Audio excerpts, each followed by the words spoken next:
The President's Trophy. Dare we finally start to dream?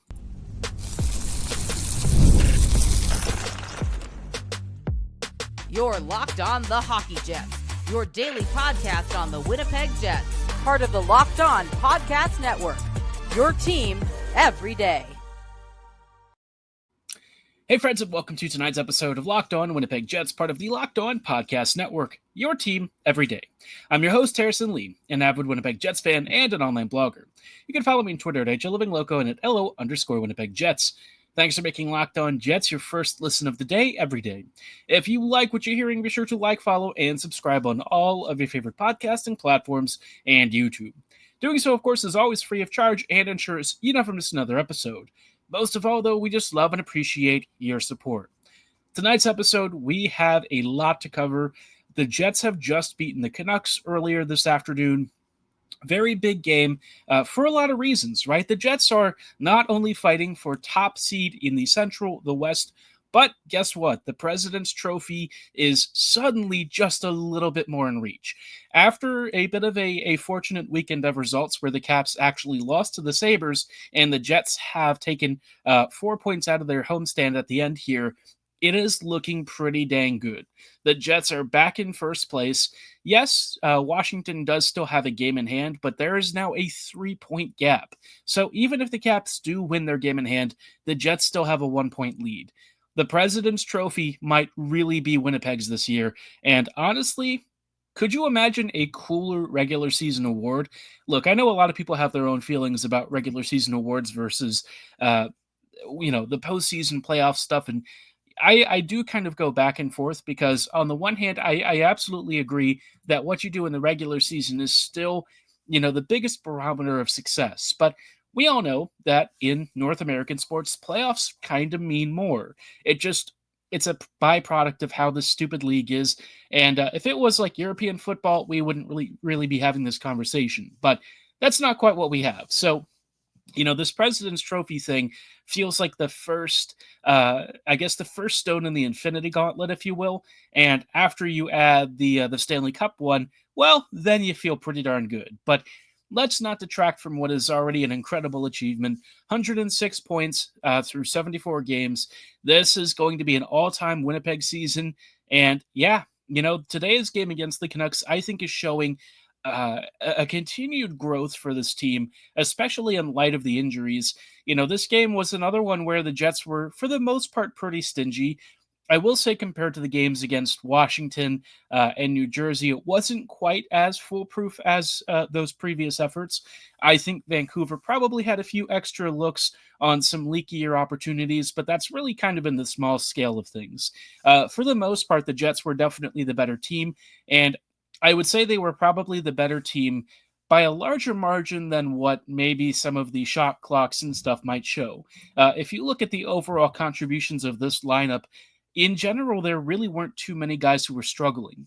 The only guys who I think stood out perhaps negatively were kind of like in the Stanley tier, which, it's not really surprising that Logan had a rough game. They're actually, for the only goal that the Canucks scored tonight, it was a Logan Stanley pinch where Scheifele was already marking a guy on the half wall on the left side. And for some reason, Stanley aggressively pinched and left. I think it was Pius Suter alone in front. It's just not really something you should be doing, but, it is what it is. After that, though, Hellebuck really shut the door, and the Jets, they were down 1-0 early, but then clawed back and came through with a big victory. And I think this game really shows that the Jets have started to change the way that they're approaching a lot of their games recently. I feel like Winnipeg is starting to play a more playoff-style hockey. There's more direct crashing of the crease, and I think the way that they've kind of compensated for maybe the absences of skill in their lineup due to injury has really worked a treat. Appleton and Iafallo, I will completely confess, I was very skeptical of how they would fit back in. We've seen both guys promoted further up the lineup under Arniel and Bones before, and it usually hasn't had great results.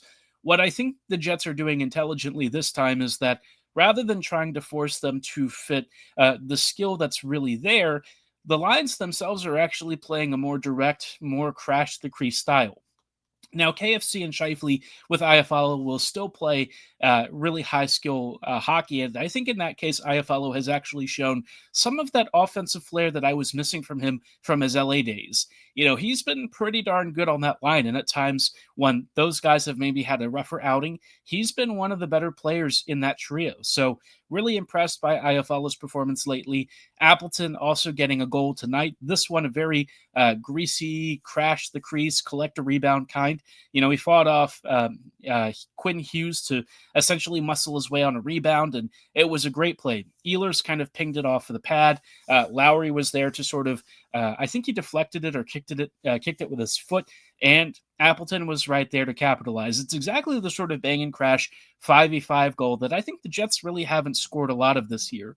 And the Winnipeg kind of doing this sort of stuff more frequently is actually great because the power play has been a little mediocre.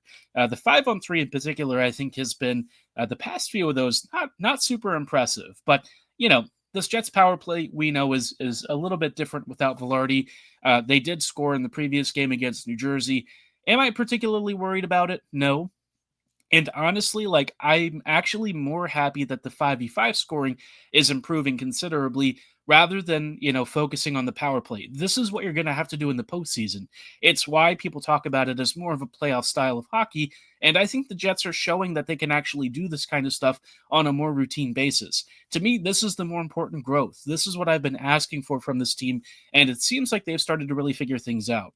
I think Arniel actually deserves a lot of credit. I've been very critical of some of his lineup decisions throughout this season. And I think he's finally starting to cue on some things that are really going to help the Jets in the playoffs. Not everything he'll go with is going to work. But I think on the whole, and we'll talk specifically about some of the adjustments and how this team is playing, but I think he's got, a better formula now that we've really been asking for a while. And it's great to see the team rewarded for it because I think that it just reinforces some good habits. If I have to really call out some really standout performances from this game, again, for the most part across the board, there weren't too many players who were really struggling, but Colin Miller for me was the best skater tonight. He was super good in the breakouts leading from behind Hellebuyck. I thought that he made some really good defensive reads. Didn't really have too many mistakes other than a turnover here and there. Otherwise, I thought he had a really dominant two-way game. This was honestly maybe his best performance as a Jet. He's had some good games recently, but I thought tonight was really exemplary beyond his usual standards. So really, really impressed with Colin. Also, we can't not talk about the Cole Perfetti goal. That was incredible. He absolutely sent Derek Forbort to the shadow dimension, man. That was crazy. What an individual goal. He celebrated from his knees. He didn't even smile at first, just kind of did the arms out wide.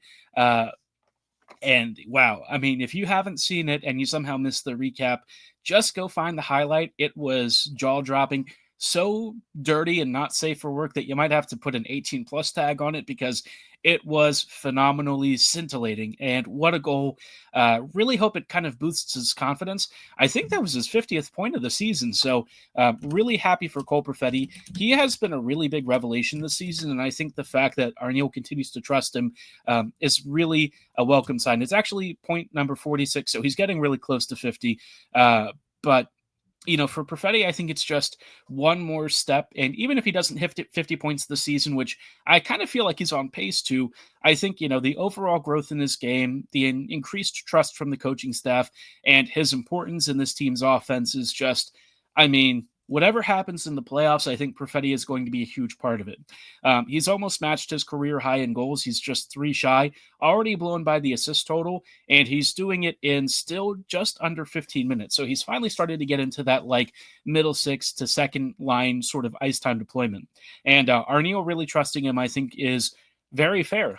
Cole is absolutely deserving of more ice time, and I'm curious to see what happens as we start getting into the playoff run. But man, what a great game. 3-1 Jets victory. Hellebuyck continuing to do Hellebuyck things. Winnipeg doing Winnipeg things. I want to give some credit now to Arniel because I will say that I was skeptical of some of his decisions, and I feel like he has really done a great job of making the adjustments that he needs to get this team into a better spot towards the postseason. We'll chat about some changes and how sustainable I think these things are going to be in just a little bit. But before we go too much further, did want to shout out our friends and partners at FanDuel. March Madness is here, and FanDuel is giving you the chance to get in on the action like never before. Right now, new customers can get $200 in bonus bets when your first $5 bet wins. That's 200 extra bucks to use on everything from buzzer beaters to Cinderella stories and even who's cutting down the nets. As for my own rooting interests, obviously Maryland is out now, both on the men's and women's side, so March Madness has been a little bit depressing for me, especially for the men's team, because obviously we've had the Kevin Willard disaster. But for those of you who are still looking for some quality picks, the Final Four looks like it's going to be absolutely elite. And if you think you know who's going to pull off the big victory and who's going to pull out maybe a game in the very last dying seconds, be sure to cast your bets now. If your first $5 bet wins, you can get $200 in bonus bets to keep the action going all tournament long. Visit FanDuel.com and get in on the college hoops March Madness action right now. Hey friends, and welcome back to this episode of Locked On Winnipeg Jets, part of the Locked On Podcast Network, your team every day. Every day, thank you so much for rejoining us on tonight's episode as we're chatting a little bit about some interesting stuff from Scott Arniel recently. I think the Jets are obviously playing with some real challenges right now. We're dealing with a real injury crisis, and there is actually some injury news that's going to be not great for us in the future. So I'll chat about that later this episode. But I want to give Arniel some real roses because I've been at times a little hard on him throughout the season. I think that he's been balancing a lot of different factors, partly his own personal experiences, probably some concerns that he doesn't want to repeat what happened in Columbus. And Arniel, he's trying to be very careful because he's seen what happens with locker rooms that turn against the coaching staff.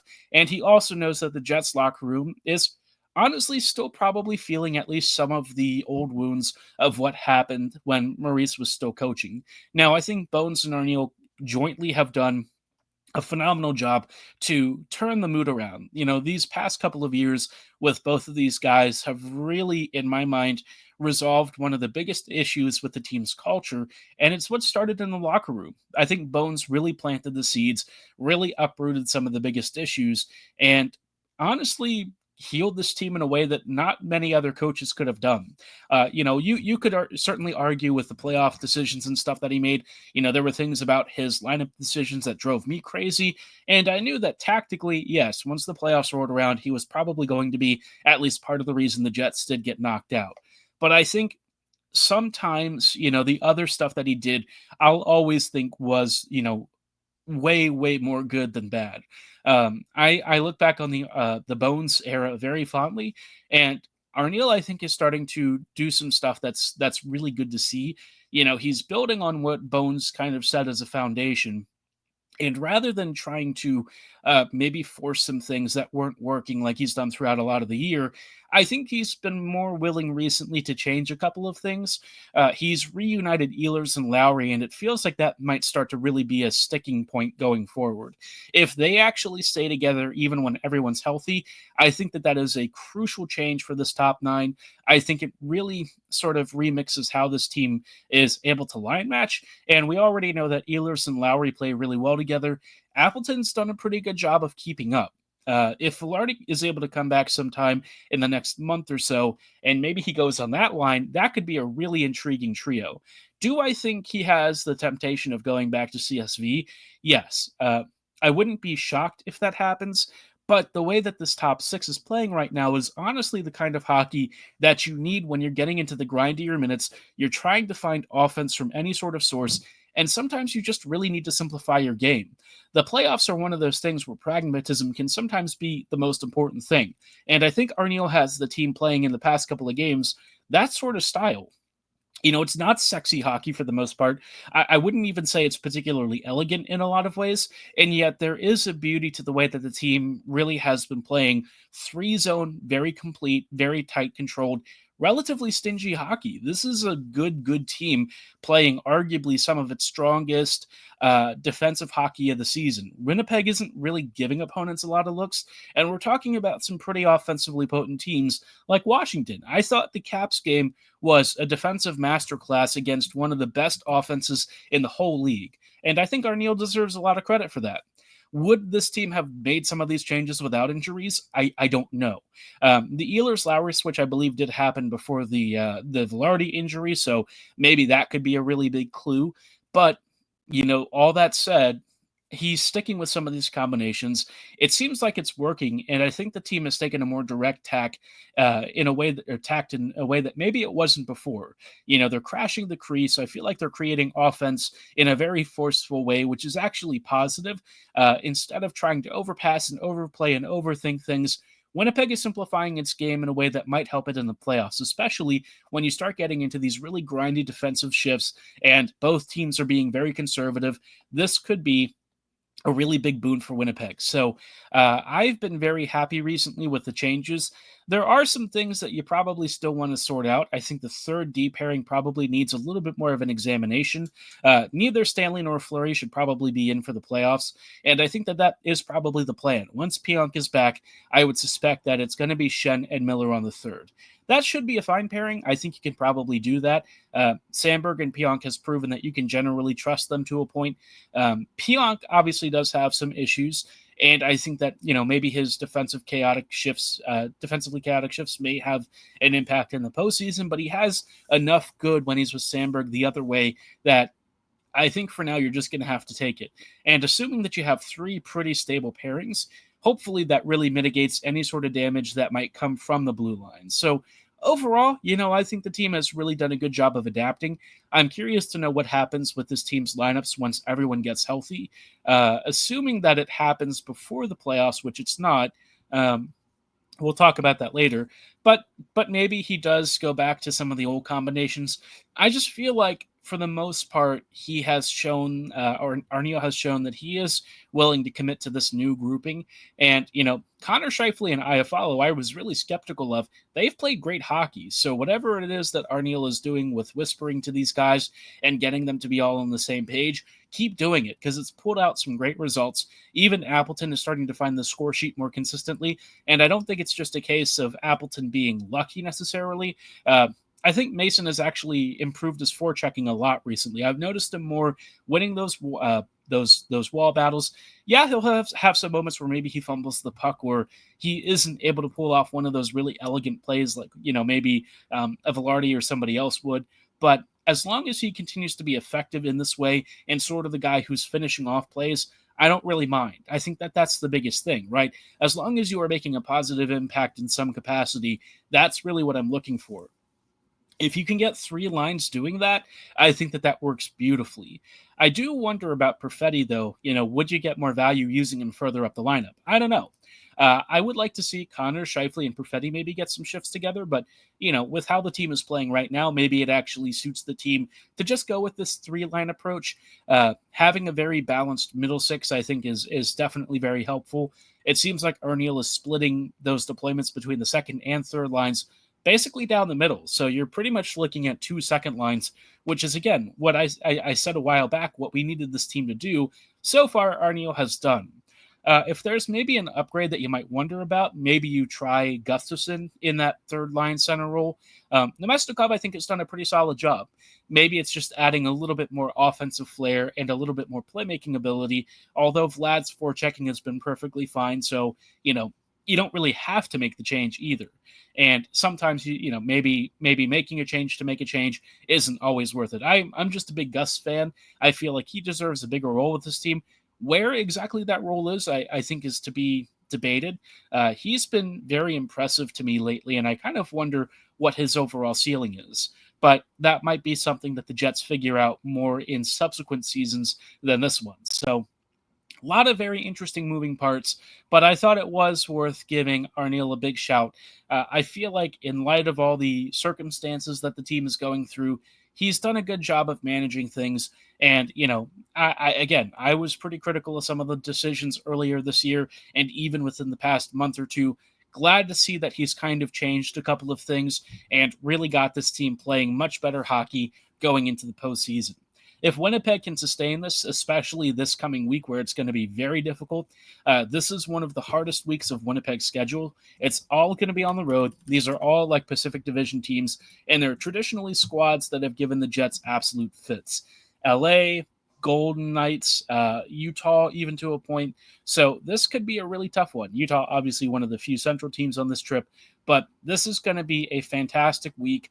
I think this is where the President's Trophy for the Jets will be won or lost. So crossing my fingers, it's going to be a really impressive finish here. We have just 8 games left, and the Jets are closing in on so many unique awards, achievements, and man, what a season it's been. But amidst all of this, there has been a little bit of not great news. We'll talk about the injury situation and perhaps some rumors that we've been hearing, not really from anyone specifically, but just broad discussion. And we'll have to kind of pick apart which ones seem legit and which ones might be BS. But we'll get to that in just a little bit. Hey friends, and welcome back to this episode of Locked On Winnipeg Jets, part of the Locked On Podcast Network, your team every day. Every day, thank you so much for rejoining us on tonight's episode as we're just wrapping up with some final thoughts on some injury news that the Jets have. It's not great. Some of it's not too different from what we were talking about last week, but Gabe Vilardi's not close. That is probably one of the biggest pieces of news. He's not even able to go into the weight room still. That is not likely to change anytime soon. So whatever it is that he's dealing with, I heard 2 conflicting rumors. One person suggested it was concussion. Another suggested it was potentially a broken collarbone. This was just speculation, I think, on social media, so I'm not going to read too much into it. The collarbone thing would be more like a season-ending kind of injury. Collarbones, you usually don't have enough time to heal up before you're back in the action in a time frame like this. So I don't necessarily lean that way. The suggestion from, I think it was Mike McIntyre or something earlier last week, was that the Jets are not concerned about him missing the playoffs. But if he's not close, I don't see how he really plays much in the first round. Unless he kind of comes back in the second half or late in the first round, I kind of feel like Vilardi is pacing more towards a second-round playoff reappearance, which for the Jets is not really ideal. Do I think the Jets can get through the first round as is? Yeah. The Blues are actually winning a lot. Minnesota's kind of crashing out. And if that does happen, the Jets have a very favorable wildcard 2 spot. And in fact, I don't think Vilardi going out for that series is necessarily the worst, because Minnesota does tend to be pretty physical. We've come away from those games with some serious injuries before. So, a very physical forechecking series might actually favor players like Iafallo and Appleton, Nemesnikov, these guys who are very ground and pound sorts of players. The second series is where you'd really hope for his return, right? Whether we see, the Colorados or the Dallases or some team like that, you want to have as much skill as you do, or as you possibly can, heading into that kind of very instrumental series. As far as Pierre-Luc is concerned, I think he's a little more near-term. I think he is potentially working out, trying to get back up to speed, but he's not really skating a lot yet. So obviously that recovery timeline is still a little bit up in the air. It sounds like both are still kind of in that week-to-week range, but Vilardi, I think, is a lot further off. So that's not great. Kupari also back in concussion protocol, which is not really what you want to hear. Kupari, obviously, I think is a very solid bottom 6 guy, and he's had a really big season for his standards. I think Gus is going to be very comfortable taking that mantle on for now. And so Kupari, just, get better, man. I hope that whatever's going on with him isn't too serious. I thought he cleared concussion protocol a while back, so it's a little alarming to see that he might be back in it. Anything that's sort of lingering impacts or recurring symptoms is not what you want to hear for a guy. The quality of life more than anything is always more important. So if Kupari is out, the Jets are going to have to find somebody likely as a call-up. And I do wonder if this is maybe where, a Brad Lambert or someone comes in handy. Traditionally, it's been Toninato, but I don't know. I feel like the Jets might be looking to maybe test what Lambert's got left in the tank, right? Brad is obviously having a really down season with the Moose in terms of finishing, but in terms of offensive creation, he's still like top 3 in the Moose in scoring. And, he's been up there in points totals for most of the season with respect to his line mates and stuff. So Lambert might do with a boost of confidence. I think what we've seen with him from the Moose this season echoes a lot of what happened to him when he was in Finland, where he was on bad teams and it made him look a lot worse than he really is. But I think he has a lot to prove to silence the concerns about his game. I still have a lot of confidence in him. I think a stint with the Jets to end the season could be really beneficial for everyone. And also, it gives the Jets a little bit of a, not necessarily a thought about putting him in for the playoffs, but maybe you see if he can be a rotational option sometime in the near future. If he does really well at the end of the season on a call-up, maybe you do think about what he could do for the Jets in the playoffs. I think it'd be a lot of pressure, and I think it's really late to even think about doing this. But, we've seen players get put in high-pressure situations. The Blues are, I think, signing Snuggerud, so Snuggerud might actually be able to improve that team's roster quality because they've got openings for rookies. The Jets don't have really the same situation, but, I would be open to at least finding out what Lambert can do, right? I think that's the biggest thing, right? Can Brad be an internal boost? Can he sort of be that internal rental, as the teams like to say? What's great about Brad is he's not a rental. He's on an ELC, so you have term with him after this. But sooner than later, I would like to find out what he can actually do for this team. I know it's probably going to be next season where we see him more full-time, but if he can be a really critical finisher for this team in the playoffs, I don't think that would be the worst outcome. But again, it's a lot of pressure for a young player, a young rookie. He hasn't really shown a lot of comfort yet at the NHL level, so I'm not rushing to throw him in here either. But again, you've got some time to figure it out. We're really in the waning stretches of the NHL season, and if you can get him in a couple of easier games, especially with the Jets dealing with some really serious injuries, maybe, just maybe, you can figure out if he's got something left in the tank. I'd love to see him get his first NHL goal. He's had some assists already, but that first marker has sort of eluded him. Having that, I think, would be a really big boost for his confidence. And even if it doesn't really lead to anything in this year's playoff run, at least for the time being, it just gives him a little spark of confidence. I think playing with a bad Moose team has probably done a number on that, and hopefully, coming up for a couple of games, maybe getting yourself a point or two, and showing that you're ready for next year's Jets squad could be a really massive boost. Do I think he actually makes next year's team? Maybe. I think that there's going to be some really difficult contract stuff to figure out because the Jets are trying to bring back everyone from Appleton to Iafallo, and they've already re-signed Nemesnikov. So in terms of openings, there may not be as many spots as I was expecting. So lots of stuff to sort of juggle for the future, but, in the meantime, the main thing Brad can focus on is just improving his own game, getting that consistency down, and getting ready for eventual NHL duty. But curious to know what you think of all these injuries. Do you think the Jets are handling them well? Do you think that there's a player the Jets should call up?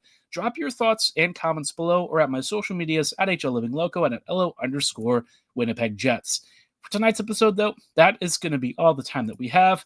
Tomorrow, before the game against the Kings, we'll have a preview of that, plus any updates from around the league, and perhaps a little bit more insight into our current brackets and playoff matchups. But for tonight's episode, that is, again, all the time that we have. Thanks so much for listening. Have a great night, and as always, go Jets, go.